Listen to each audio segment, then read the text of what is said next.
እናንተ ኦርቶዶክሳውያን እግዚአብሔር ሰው ሆኗል ብላችሁ ስትናገሩ አታፍሩ? እግዚአብሔርን እኮ አውርዶ ሰው ማድረግ እኮ የእግዚአብሔርን ባህሪ እኮ ዝቅ ማድረግ ነው።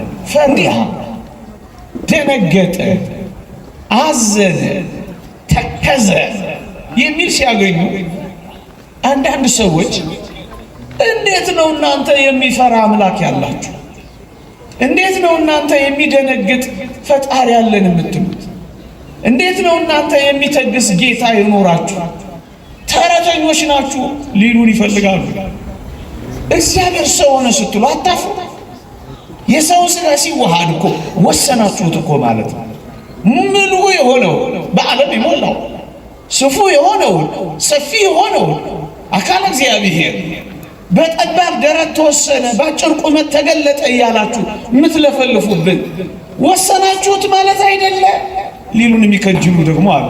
አንዳንዶች ሥጋ በጣም የረከሰ በመሆኑ ኢየሱስ ክርስቶስ የሰውን ሥጋ ሊዋሃድ አይችልም ብለው ያስቡና በእነሱ አረዳድ ነገሩን የስህተት ትምህርታቸው ቀስ ብለው ለማለፍ ሲፈልጉ ሰው መሰለ እንጂ ሰው አልሆነም የሚል መላምት ደግሞ ያስደግፉበታል። መጽሐፍ ቅዱስ ግን ይሄን ይሽራል። እንዴት አድርጎ? በስመ አብ ወወልድ ወመንፈስ ቅዱስ አሐዱ አምላክ አሜን።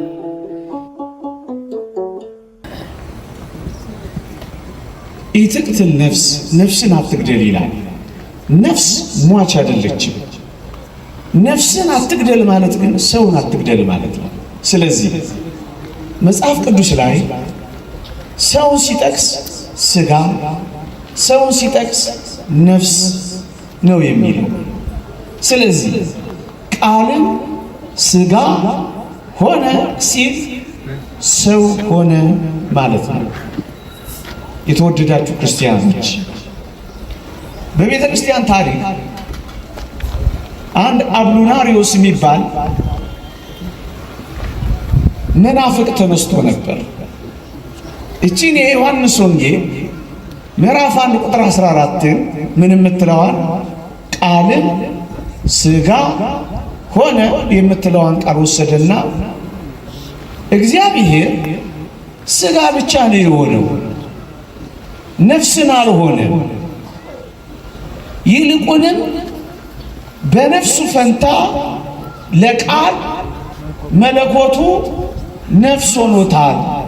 ምክንያቱም ሥጋ ብቻ ነው የሚለው፣ ነፍስን ሆነ አይልም። ስለዚህ ክርስቶስ ነፍስን ጭምር የለውም የሚል ክህደት አምጥቶ ነበር። በረከቱ ትደርብንና ቅዱስ ቄርሎስ እንዲህ ብሎ መለሰለት። ሥጋ ብቻ ስላለ ማን ነው ቃል ሥጋ ሆነ ስላለ ሥጋ ብቻ ነው የምትለው ብሎ ጠየቀው። አዎ ቃል መለኮት እግዚአብሔር ሥጋ ብቻ ነው እኮ የሚለው። ሥጋ እኔ ከላይ ያብራራሁትን ሰው ነፍስ የሚለውን ትቶት ማለት ነው። እንዲህማ የምትል ከሆነ አለው ቅዱስ ቄርሎስ አንድ አስደናቂ ምሳሌ ያመጣለት። በኦሪት ዘፍጥረት ምዕራፍ 1 ስለ አዳምና ስለ ሔዋን አፈጣጠር ሲናገር እግዚአብሔርን ከአዳም ጎን አጥንት አወጣ ይላል። አዎ እስማማለሁ፣ አጥንት አውጥቷል አለው። ወደ አዳም አመጣት። አዳም ግን ይህቺ አጥንት ከአጥንቴ ናት ብቻ ብሎ አላቆመም። እናሳሉ ሥጋዋም ከሥጋዬ ነው ያላት አለው። ልክ ነው አለው። ስለዚህ በአንተ አባባል እኮ ቢሆን አለው አጥንት ብቻ መሆን ነበረባት አለው። ሥጋ ብቻ ስላለ ማለት ነው። አቡናሪዎስ ደነገጠ። ቅዱስ ቄርሎስ ማብራራቱን ቀጠለ። ምን አለ? አጥንት ወሰደ ሲል አጥንት ብቻ ማለት አይደለም፣ ሥጋም ብሎ የጨመረው አዳም ለዚህ ነው። ሥጋ ብቻ አይደለም፣ ፀጉር፣ ጅማትን፣ ቅልጥምን፣ ነፍስ ከዛው ነው የነሳው። ስለዚህ አጥንት ወሰደ ተብሎ አጥንት ብቻ እንደማይባል ቃል ሥጋ ሆነ ሲል ሥጋ ብቻ አይደለም ብሎ አስረድቶታል። እንደዚህም አካል ቃል ሥጋ ብቻ ነው የሆነውም አካል አጥንት ወሰደ ካለ ሴቶች ሁሉ ምንድናቸው ማለት ነው? ወንዶች ንገሩኝ። ምን ሳይሰሟችሁ አጥንት ብቻ እናንተን አይደለም። ግልጽ ነው ሐሳቡ? ግልጽ ነው። አያችሁ፣ ቃል ሥጋ ሆነ ማለት ነፍስንም ጭምር ሆነ ማለት ነው። ሰው ሆነ ማለት ስለሆነ በነገራችን ላይ ኢየሱስ ክርስቶስ ቃል አካላዊ ቃል ሥጋ ሆነ ሲል ነፍስን አልሆነም ማለት ነው። አብኑናሪዎስ የተባለው ሰው እንደተናገረው ክርስቶስ ነፍስ የለውም ማለት ነው። ክርስቶስ ነፍስን አልነሳም ማለት ነው። አልወሰደም ማለት ነው። ስህተት ነው። ቅዱሳት መጻሕፍት ይሄንን በሚገባ ገልጸዋል። ገና ተወልዶ በልጅነቱ ከሄሮድስ ፊት ሲሸሽ እንዲመለስ መልአኩ የተናገረው ቃል ለዚህ ምስክር ነው። የሕፃኑን ነፍስ የሚፈልጉ ሞተዋልና ተመለስ ይለዋል። ክርስቶስ ነፍስ አለው የለውም? ይሄው ነፍስ። ሁለተኛ ነፍሴን ልተዋት ደግሞም ላነሳት ስልጣን አለኝ ብሏል አላለም? ክርስቶስ ብሏል። ነፍስ አለው የለውም? አለው። ሶስተኛ አባቴ ሆይ ነፍሴን በእጅህ አደራ እሰጣለሁ ብሏል። ነፍስ አለው የለውም? ስለዚህ ቃል ሥጋ ሆነ የሚለው ነፍስንም ጭምር ሆነ። ከተወደደች ከቅድስት ድንግል ማርያም ሥጋንም ነፍስንም ውሃንም አጥንትንም ሁሉንም ነው የወሰደው። ሰው ሆኗላ። የሰው ልጅ ተብሏላ። ሰው ሆኗላ። ቃል ሥጋ ሆነ። ቅዱስ ቄርሎስ ሁለተኛ አስደናቂ መልስ ግን ይመልሳል። ኢየሱስ ክርስቶስ ነፍስ ከሌለውማ በነፍሳችን እኛ አልዳንማ ብሎ መልሶለታል። ሥጋ ብቻ የሚባል ከሆነ ክርስቶስ ለነፍሳችን ካሳን ካሰማ ክርስቶስ የነፍሳችንን የሥጋችንን መድኃኒት ካሳ የሆነው ሥጋችንንም ነፍሳችንንም ወስዶ ሰው ስለሆነ ነው። አንዳንዶች መጽሐፍ ቅዱስ ላይ ስለ ክርስቶስ በተጻፉ ንባባት ፈራ፣ ደነገጠ፣ አዘነ፣ ተከዘ የሚል ሲያገኙ አንዳንድ ሰዎች እንዴት ነው እናንተ የሚፈራ አምላክ ያላችሁ? እንዴት ነው እናንተ የሚደነግጥ ፈጣሪ ያለን የምትሉት? እንዴት ነው እናንተ የሚተግስ ጌታ ይኖራችሁ? ተረተኞች ናችሁ ሊሉን ይፈልጋሉ። እኛ ግን እንዴት እንደምንረዳው ኦርቶዶክሳውያን ተመልከቱ። ኢየሱስ ክርስቶስ ፈራ፣ ደነገጠ፣ ታወከ፣ አዘነ የሚል ቃል ባነበብን ሁሉ ምን እንደሚገባን ታውቃላችሁ? የነፍሳችንን ሕማም እየተቀበለ እንደሆነ ይገባናል። የሥጋ ሕማም መገረፍ፣ የሥጋ ሕማም መራብ፣ የሥጋ ሕማም መቸንከር፣ የሥጋ ሕማም የሾህ አክሊል መድፋት ብቻ አይደለም፣ ነፍሳችንንም ለመካስ የነፍስንም ሕማም መቀበል ነበረበት ክርስቶስ። የነፍስ ሕማሟ ምንድን ነው? መደንገጥ ነዋ። የነፍስ ሕማሟ ምንድን ነው? መተከዝ ነዋ። የነፍስ ሕማሟ ምንድን ነው? ማዘን ነዋ። ስለዚህ ክርስቶስ ለነፍሳችንም ካሳ ሊክስ የሚችለው የምትፈራ፣ የምትደነግጥ፣ የምትታወቅ፣ የምታዘን ነፍስን ገንዘብ እንዳደረገ በቅዱሳት መጻሕፍት ስላረጋገጥን። ሁለተኛው ፈራ የሚል ቃል ኦርቶዶክሳውያን ሊቃውንት ሲያነቡ ፍርሃታችን እንደተወገደ ይነግሩናል። ደነገጠ የሚል ቃል ሲያዩ ድንጋጤያችንን እንዳባረረ ይገልጹልናል። አዘነ የሚል ቃል ሲያዩ ሐዘናችንን አባረረ ይሉናል።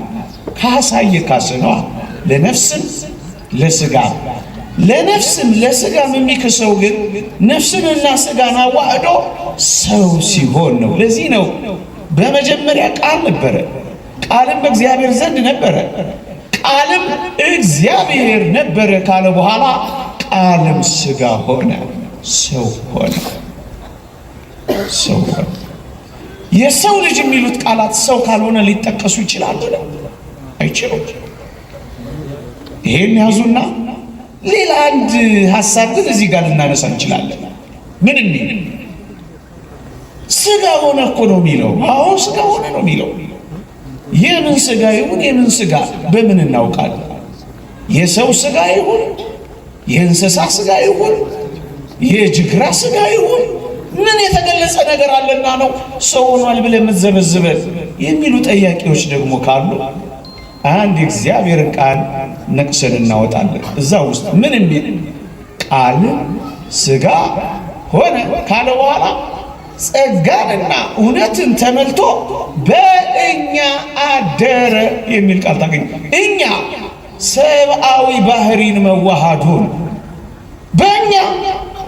በእኛ ሰው መሆኑ በእኛ የሰው ስጋ መሆኑን በእኛ ብሎ ነው የሚገልጸው። ሰብአዊ ባህሪን መዋሃዱ የሰውን ስጋ ገንዘብ ማድረጉ ነው የሚገልጸው። የተወደዳችሁ ክርስቲያኖች ይህን የበለጠ እናጉላው ካል ከዳዊት ዘር በስጋ መጣ ይላል። ከዳዊት ዘር በስጋ የሚመጣው ሰው የሆነው ነው። ወመጻም ዘራ ዳዊት በስጋ ስም ከዳዊት ዘር በስጋ ተወለደ። ይህን ነው የሚገልጸው። ሁለተኛ የአብርሃምን ዘር ይዟል እንጂ የመላእክትን ዘር አይደለም ይላል ቅዱስ ጳውሎስ። ሰው ሆኗላ። በእኛ የእንስሳ ስጋ አይደለም፣ የሌላ ስጋ አይደለም፣ የሰው ስጋ በእኛ። አንዳንዶች ስጋ በጣም የረከሰ በመሆኑ ኢየሱስ ክርስቶስ የሰውን ስጋ ሊዋሃድ አይችልም ብለው ያስቡና በእነሱ አረዳድ ነገሩን የስህተት ትምህርታቸው ቀስ ብለው ለማለፍ ሲፈልጉ ሰው መሰለ እንጂ ሰው አልሆነም የሚል መላምት ደግሞ ያስደግፉበታል። መጽሐፍ ቅዱስ ግን ይሄን ይሽራል። እንዴት አድርጎ? የዳዊት ልጅ የአብርሃም ልጅ የኢየሱስ ክርስቶስ ትውልድ መጽሐፍ ብሎ የዘር ሐረጉን ይዘረዝራል። የዘር ሐረጉን ለምን የሚዘረዝር ይመስላችኋል? ክርስቶስ በእርግጥም ሰው መሆኑን ሊያረጋግጥልን ነው። መሰለ የሚለውን ሊያጠፋልን ነው። ሌላ ነጥብ እናንሳ። አሁንም ጥያቄያቸው አይቋረጥም። ምን የሚል ጥያቄ? ባነበብክልን ኃይለ ቃል ላይ ቃልም ስጋ ሆነ ነው የሚለው። ሆነ የሚለው ቃል ታዲያ ተለወጠ ተቀየረ ማለት አይደለምን? ቃል እኮ መለኮት እኮ እግዚአብሔር እኮ መለኮትነቱ ቃልነቱ እግዚአብሔርነቱን አጥቶ ሆነ እኮ ነው የሚለው። ይሄ ተቀይሯል ማለት አይደለምን ሊሉን ይችላሉ። አይደለም። ምናልባት መጽሐፍ ቅዱስ ላይ አንዳንድ ቃላት ስናነብ ሁሉም በዛ መንገድ የሚተረጎም አይደለም። ውሃው ደም ሆነ ተብሎ በኦሪት ዘጸአት እንዳየነው ውሃው ወደ ደምነት እንደተቀየረ ቃልም ሙሉ ለሙሉ ቃልነቱ መለኮትም ሙሉ ለሙሉ መለኮትነቱን አጥቶ ወደ ሰውነት የተቀየረ ግን አይደለም። ይሄን ልታረጋግጥልን ትችላለህ? አዎ ሊቃውንት አረጋግጠዋል። አንደኛ እግዚአብሔር ባህሪውን እንደማይለወጥ ነግሮናል። ምን ብሎ? እኔ እግዚአብሔር አልለወጥም ብሎ ነው። ትንቢተ ሚልክያስ ምዕራፍ 2 ቁጥር 10 እግዚአብሔር አይለወጥም። እሺ እንደጠየቁት ሆነ የሚለው እግዚአብሔር እግዚአብሔርነቱ መለኮት መለኮትነቱ ቃል ቃልነቱን አጥቶ ወደ ሰውነት ሙሉ በሙሉ ተቀይሮ ከሆነ ሊቃውንት እንዲህ ይላሉ። ክርስቶስ ሰው ከሆነ በኋላ እኔና አብ አንድ ነን ሊል ይችላል? አይችልም። እኔና አብ አንድ ነን ያለው ለምንድን ነው? መለኮቱ ቃልነቱ ከሥጋ ጋር ወይም ወደ ሰውነት ወይም ወደ ፍጹም ስላልተቀየረ እንዴት እኔና አብ አንድ ነን ሊል ይችላል? ፍጡር ብቻ ሥጋ ብቻ ወደ ሰውነት ብቻ ከተቀየረ እኔና አብ አንድ ነን ሊል አይችልም። ይሄ ማለት ምን ማለት መሰላችሁ?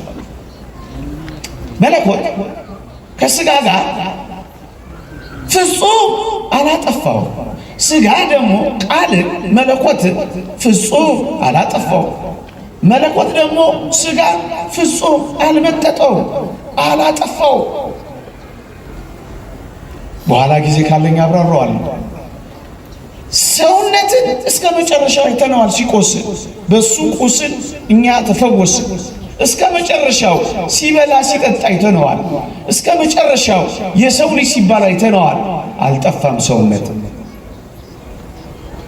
መለኮት ቃል እስከ መጨረሻው ደግሞ አልጠፋም። በምን ማረጋገጥ ትችላላችሁ?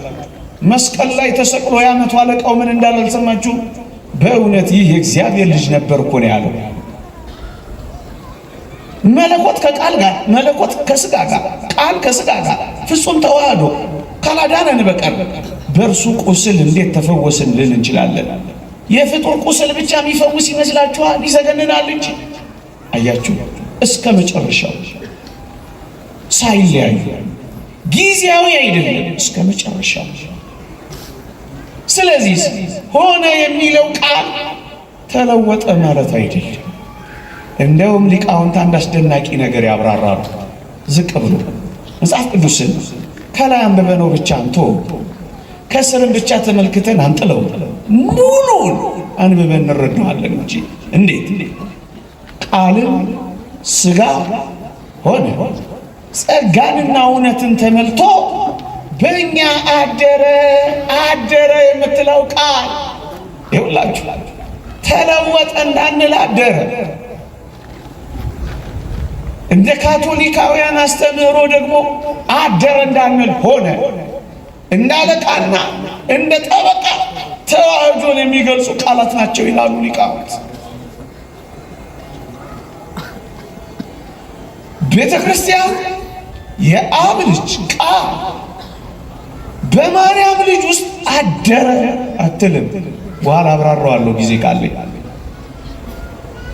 ጊዜ አለ መድረስ ይመስለኛል። ሆነ የሚለውን ቃል ይዛ ደግሞ ተለወጠ አትልም፣ ተቀየረ አትልም። ሁለተኛው ሐሳባችን ሆነና አደረ።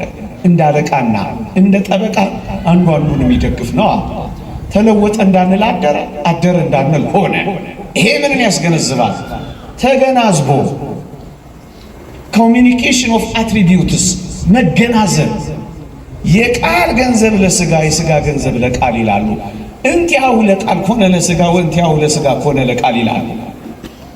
መለኮት መለኮትነቱን ሳይለቅ የሥጋን ገንዘብ ገንዘብ አደረገ። ሥጋ ሥጋነቱን ሳይለቅ የመለኮትን ገንዘብ ገንዘብ አደረገ። ሌላ ሶስተኛ ጥያቄ አንዳንድ ሰዎች ሊያነሱ ይችላል።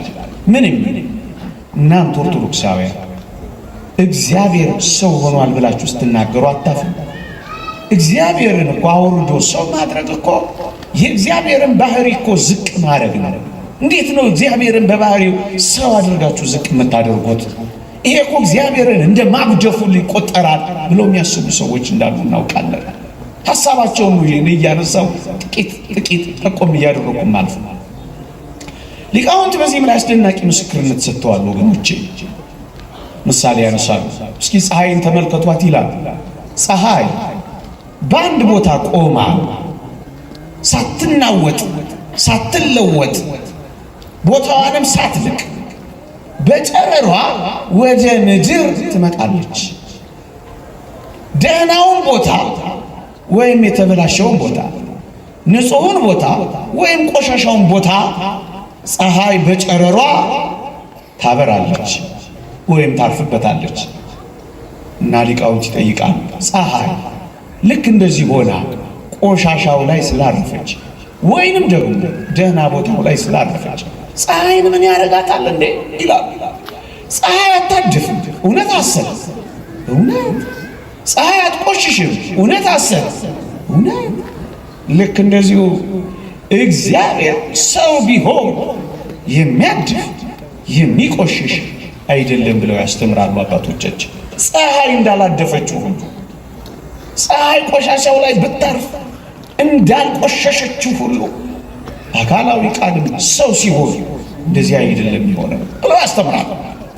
ነገሩን በደንብ ለመግለጽ እግዚአብሔር ቃል ሰው ሲሆን ንጹሕ ሰውነትን ነው የተዋሃደው። ንጹሕ ሰውነት፣ ንጹሕ ሰውነት መጽሐፍ ቅዱስን የአባቶቻችንም ትምህርት ይሄንን በደንብ አድርጎ ይገልጻል። ንጹሕ ሰውነትን የተዋሃደው ንጽሕናሽን ባወቀ ጊዜ ስሙ ገብርኤል የተባለ መልአኩን ላከው የሚለው እኮ ለዚህ ነው። ንጽሕናዋን ባወቀ ጊዜ፣ ንጽሕናዋን ባወቀ ጊዜ ንጹሕ ሰውነትን የተዋሃደው እግዚአብሔር ዓለምን ለማዳን ያንን ያደረገ። ስሩ ቅዱስ ከሆነ ቅርንጫፎቹ ቅዱሳን ናቸው። በኩራቱ ቅዱስ ከሆነ ቡሃው ደግሞ ቅዱስ ነው ይላል ቅዱስ ጳውሎስ ሮሜ መልእክት ምዕራፍ 11 ላይ። ቅዱስ ቅዱስ ቅዱስ በጣም ምርጥ ዝርዝር ትምህርት አላቸው አባቶቻችን በዚህ ዙሪያ። ሁለተኛ ምሳሌው ቀለል ያለ እቤታችሁ ያለው መብራት ቆሻሻ ላይ ቢያርፍ መብራቱ አይቆሽሽም ይችል እውነት አሰብ እንደሱ ነው። ይሁላችሁ በሰው ሥጋ ስለተገለጠ እግዚአብሔር በባህሪው ዝቅ አለ እንዳንል የሚያደርገን ለምን መሰላችሁ? እግዚአብሔር ለመላእክት በወደደው መጠን በዙፋኑ ሆኖ ተገልጧል።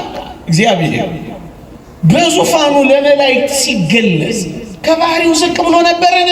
አልነበረም። ታዲያ ከዙፋን ሰው አይከብርም? ከምንም ነገር በላይ ሰው አይገንም? እንደውም ሰው በመሆኑ የእግዚአብሔር ምስጋና ጨመረ። ስብሐት ለእግዚአብሔር በሰማያት ወሰላም በምድር ስምረቱ ለሰብ። ሰውና መላእክት በጥልቀት ለማመስገን ቻለ። እንደውም የበለጠ የተከበረ ሆነ። እግዚአብሔር ለሙሴ በዕፀ ጳጦስ ላይ ነበልባል ከሐመልማል ሐመልማል ከነበልባል ተዋህዶ ሲያይ ይህ እግዚአብሔር አንዱ መገለጥ ነበረ። እግዚአብሔር በሲና ሐመልማል ለሙሴ ቢገለጥለት ጊዜ የእግዚአብሔር ባህሪው ዝቅ አለ ያለ ማን ነው? የለም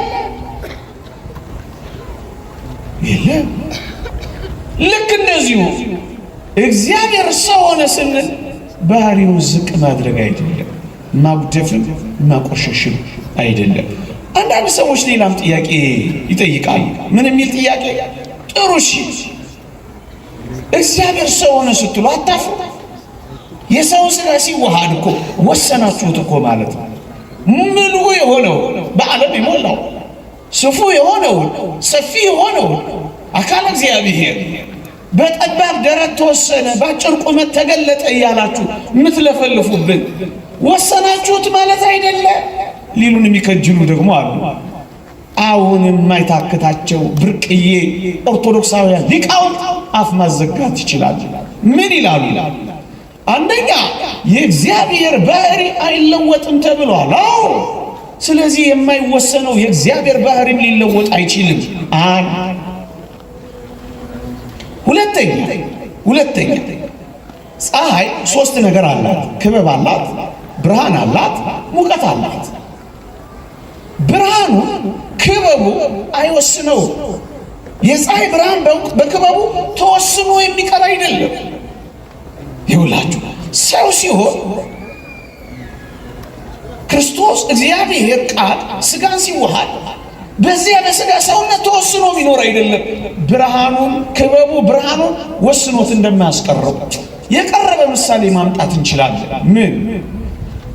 ከእኛ ጋር ተዋህዳ ያለች ነፍሳችን ሕያዊት እና አዋቂ ናት። የተወደዳችሁ ክርስቲያኖች ሥጋ የነፍስን አዋቂነት ገንዘብ ያደርጋል። በነፍስ ነው አዋቂ የሚባለው። አሁን እኛ ሕያዋን ሆነን የምንንቀሳቀሰው የነፍስን ገንዘብ አድርገን ነው ወገኖች።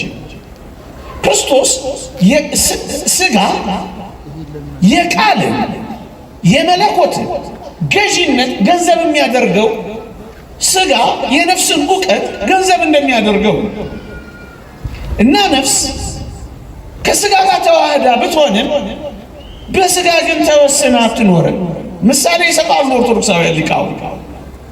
ጊያዝ የተባለ የኤልሳዕ ደቀ መዝሙር ንዕማን ብርና ወርቅ እንዲሰጠው ፈልጎ ሰረገላውን ተከትሎ ብዙ ርቀት ሄደ። ጊያዝ ነቢዩ ኤልሳዕ ምን አለው መሰላችሁ? ሲመለስ የት ሄደህ ነበር አለው። ኧረ ጌታዬ የትም አልሄድኩም እዚሁ ነበርኩ አለው። ነቢዩ ኤልሳዕ ምን አለው መሰላችሁ? ባለ ሰረገላውን ስታስቆመው ንዕማንን ማለት ነው፣ በነቢዩ ተፈውሱ ሄደው ብርና ወርቅ ስትቀበለው ልቤ ካንተ ጋር ሄደ አይደለምን አለው። አያችሁ፣ የኤልሳዕ ሥጋ የኤልሳዕ ነፍስ ዕውቀት ሊገድባት አልቻለም። ብዙ ርቀት ሄዳ ታየዋለች፣ ብዙ ርቀት ሄዳ ትሰማዋለች፣ ብዙ ርቀት ሄዳ ታውቃለች። ተወስና አትኖርም። በጣም የቀረበ ጓዳችን ያለ ምሳሌ ደግሞ ቢሰጣችሁ የበለጠ ይጎዳል። ለምሳሌ እንጨት እሳት ውስጥ ተከታላችሁ። ለምሳሌ አሁን እያነደዳችሁ ያለው ጧፍ ተመልከቱ። እሳቱ በጧፉ ቅርጽ ነው ወይስ ከጧፉ ያልፋል? ከጧፉ ያልፋል። ምን ማለት ነው? በጧፉ ቅርጽ እሳቱ አይወሰንም። በእንጨቱ ቅርጽ እሳቱ አይወሰንም። በከሰሉ ቅርጽ እሳቱ አይወሰንም። ልክ እንደዚሁ እግዚአብሔር ሰው ሲሆን አካላዊ ቃል ሥጋን ሲዋሃድ ተወስኖ የሚቀር አይደለም። እግዚአብሔር በዙፋኑ ለመላእክት ሲገለጥ ተወስኗል ሊሉን ነበር እንዴ? አላሉንም። ታዲያ በሥጋ ሲገለጥ በከበረው ሰውነት ሲመጣ እንዴት ሊወሰን ይችላል ወገኖች? በጣም ምርጥ ምሳሌ ደራረብኩባችሁ። በጣም ጥሩ ምሳሌ ልስጣችሁ። በዚህ በከባቢው አየር አሁን በምናየው ከባቢው አየር ሞገድ አለ፣ ዌቭ አለ። ይሄን ሞገድ በዓይናችን አናየው፣ በጆሮአችንም አንሰማው። ግን አንድ ነገር ይሆናል። ይሄ ሞገድ በቴሌቪዥን ለመታየት በሬዲዮ ለመሰማት ይበቃል። የተወደዳችሁ ክርስቲያኖች በቴሌቪዥን ያን ሞገድ የሆነ ምስል ሰጥቶን ስላየን የሆነ ድምፅ አቅርቦልን ስለሰማን ያ በከባቢው አየር የለም ይባላል? አይባልም። ቀድሞውንም ሞገዱን በዓይናችን ስላላየን በጆሮአችን ስላልሰማን የለም አላልነው። በቴሌቪዥንም ስላየነው በከባቢው አየር ጠፍቷል አንልም። ልክ እንደዚሁ ነው። አካላዊ ቃል ሰው ሲሆን መለኮት ከሥጋ ጋር ሲዋሃድ በላይ በሰማይ የለም፣ ስፋቱ ጠፍቷል፣ ምሉዕነቱ ጎድሏል አንልም።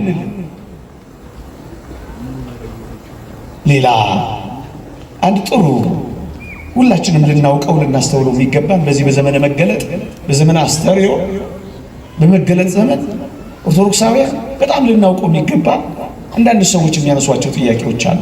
ምንድን ነው እሱ? ስሙ። ኢየሱስ ክርስቶስ እነሱ የሚሉትን ነው አንዳንዶቹ። ኢየሱስ ክርስቶስ ከድንግል ማርያም ሲወለድ ሰው ብቻ ነበር፣ አምላክነት የሌለው ፍጡር ብቻ ነበር። ከረመና ቆየና በዮርዳኖስ ሲጠመቅ መለኮት ወይም የእግዚአብሔር ቃል አደረበት። ያን ጊዜ ነው ክርስቶስ ሰው ለመባል እግዚአብሔር ለመባል የበቃው፣ መለኮት የተዋሃደው። ያኔ ነው ያደረበት፣ ያኔ ነው አምላክ የተባለው እንጂ ከጽንስ ጀምሮ አልነበረም። ሲወለድም ኢየሱስ ሰው ነው፣ ክርስቶስ ሰማያዊ ነው። ሲጠመቅ አደረበት፣ መከራ ሲቀበል ተለየው። የመናፍቃን ሐሳብ ነው። ኮሪንቶስ የሚባል ሰው ያነሳው ሐሳብ ነው። እነዚህን ግን ኦርቶዶክሳውያን ሊቃውንት በዋዛ አላለፏቸው በሞቴ። እኛ የተወደደ መድኃኒታችን ኢየሱስ ክርስቶስ በዮርዳኖስ ሲጠመቅ አምላክ ለመሆን የበቃ አይደለም።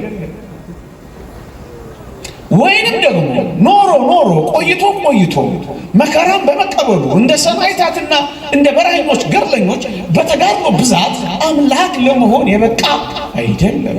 እና እንዴት ሲጠመቅ የእግዚአብሔር ቃል አድሮበት እንደሱ እንደሚሉት ሲጠመቅ ክርስቶስ አድሮበት አምላክ ለመሆን የበቃ አይደለም። እና እንዴት እናብራራ።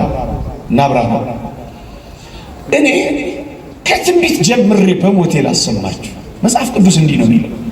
ትንቢተ ኢሳይያስ ምዕራፍ 9 ቁጥር 6 እንዲህ ይላል፣ ሕፃን ተወልዶልናል፣ ወንድ ልጅም ወልድም ነው የሚለው ተሰጥቶናል፣ አለቅነትን በጫንቃው ላይ ይሆናል፣ ስሙም ድንቅ መካር፣ የዘላለም አባት ተብሎ ይጠራል። ኃያል አምላክ፣ የዘላለም አባት ተብሎ ይጠራል። ማን? ሕፃኑ ምን ይባላል? ኃያል አምላክ። ወገኖቼ ከርሞ ቆይቶ ጥምቀት ሲደርስ የምወደው ልጄ ይህ ነው ሲባል አምላክ የሆነ አይደለም። እናስ ሕፃኑ እንዴ ሕፃኑ ጽንሱስ ብላችሁ አትጠይቁኝም? በሞቴ ኦርቶዶክሳውያን አይደላችሁ? ጽንሱም እንጂ ሲበሰርም እንጂ በጽንስ ደረጃ ይሁንልኝ ስትል የተወደደች ቅድስት ድንግል ማርያም የሰጠችውን ይሁንታ ምክንያት አድርጎ የተጸነሰው የአካላዊ ቃሉ ሥጋ ሆነ የተባለ ይሄንን በጽንስ ደረጃ ልታረጋግጥልን ትችላለህ? ግጥም አድርጌ ላጽድቆተ ነገር ዘመድሽን ኤልሳቤጥ በስተርጅና ጸንሳለች የሚለው የቅዱስ ገብርኤልን ምስክርነት ከሰማች በኋላ የተወደደች ቅድስት ድንግል ማርያም እግሮቿ የገሰገሱት ወደ ዘካርያስ ወደ ካህኑ ቤት ነው። እኒያዚያ ምን ሰማች? መንፈስ ቅዱስ ያደረባት ቅድስት ኤልሳቤጥ ጮኸች። ምን አለች? የጌታዬ እናት። ዝም ብለን የምናልፈው ይመስላችኋል? ይህን ቃል አይደለም። ምንድን ነው የሚያሳየው? የጸነሰችውን የጌታዬ እናት ብላ እንደጠራቸው ታያችሁ። ጌታ የባህሪ ጌታ ነው። ጌታ ጌታዬ የእግር መረገጫ እስካደርግ ድረስ በቀኝ ተቀመጥ። ጌታ ወልድ ጌታ የክብርን ጌታ ባልሰቀሉትም ነበር። የባህሪ ጌታ የጌታዬ እናት እማ አምላክ ወላዲተ አምላክ። እንዴ ሰውን ብቻ የወለደች አይደለም የአምላክ እናት ብለን መመስከር የጀመርነው እኮ አምነን ተምረን የተወደደች ቅድስት ድንግል ማርያም እመ አምላክ የአምላክ እናት አይደለችም የሚል ሃይማኖት አይደለም። እሺ በጽንስስ አሳየህ። ሌላ ልታብራራልን ልጨምርልን የምትችለው ነገር አለ? አዎ ቅዱስ ገብርኤል ሲያበስራት ማን እንደሚወለድ ነገራት። ምን ብሎ? የልዑል ልጅ ይባላል። የሚወለደው የማን ልጅ? የልዑል ልጅ። ልዑል ማን ነው? እግዚአብሔር። የእግዚአብሔር ልጅ ማን ነው? የተወለደው ሕፃን ነው። የምትታቀፈው ሕፃን ነው። የእግዚአብሔር የልዑል ልጅ ተባለ እንጂ ታዲያ እሱ እግዚአብሔር ተው እንጂ። ሰው በባህሪ የሚወልደው ሰውን ነው። እንስሳ በባህሪ የሚወልደው እንስሳውን ነው። አባቴ ሰው ስለሆነ እኔም ሰው ነው የሚወልደኝ። እግዚአብሔር ሊወልደው የሚችለው ማን? እግዚአብሔር ነው እንጂ ከአምላክ የተወለደ አምላክ ብላችሁ እንጸልየው እኮ ይሄንን ነው ወገኖቼ። እግዚአብሔር ለዚህ እኮ ነው አይሁድ የተበሳጩት። አይሁድ በደንብ ገብቷቸዋል። አንዳንዶች ነው ያልገባቸው።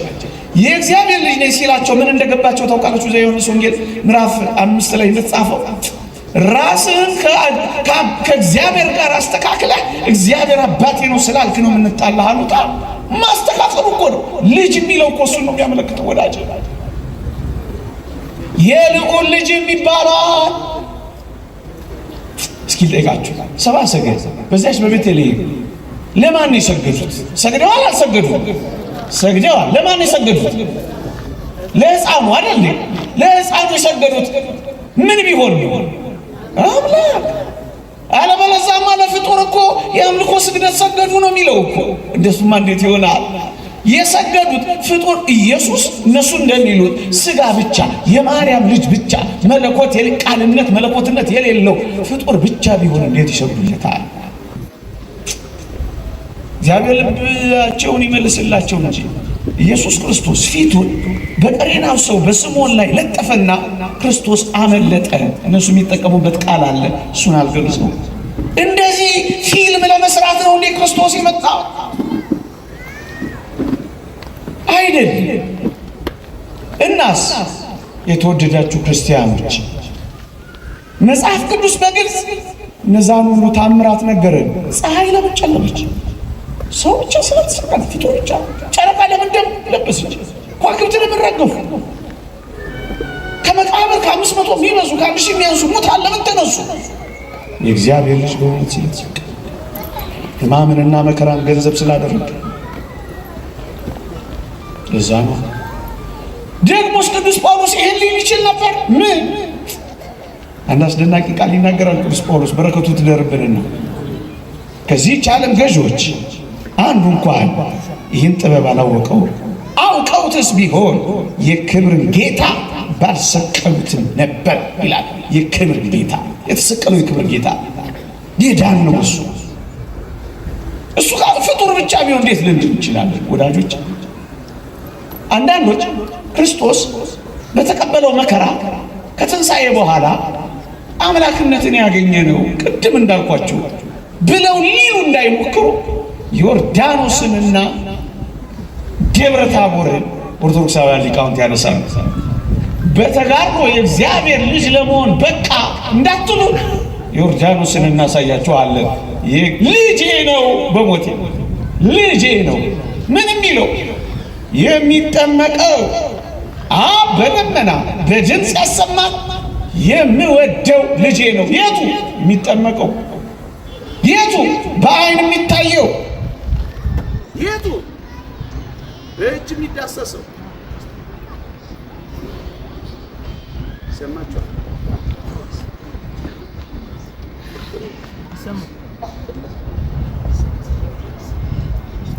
በቃ እያለኝ ነው መሰለኝ። እኔም በልጅ ሊገባኝ ይገባላል። 53 ደቂቃ ካስተማርኩ በኋላ ሊገባኝ አይገባ? ይገባል። በሉ አይዞህ። የእግዚአብሔር ቸርነት ገብቷችኋል? ግን የእግዚአብሔር ቸርነት፣ የእመቤታችን አማላጅነት፣ የቅዱሳን በረከት ረድኤት አይለየን። የእግዚአብሔርነት ምስጢር ያለ ጥርጥር ታላቅ ነው። በሥጋ የተገለጠ በመንፈስ የጸደቀ ለመላእክት የታየ በአሕዛብ የተሰበከ በዓለም የታመነ በቅርብ ያረገ ይቆያል።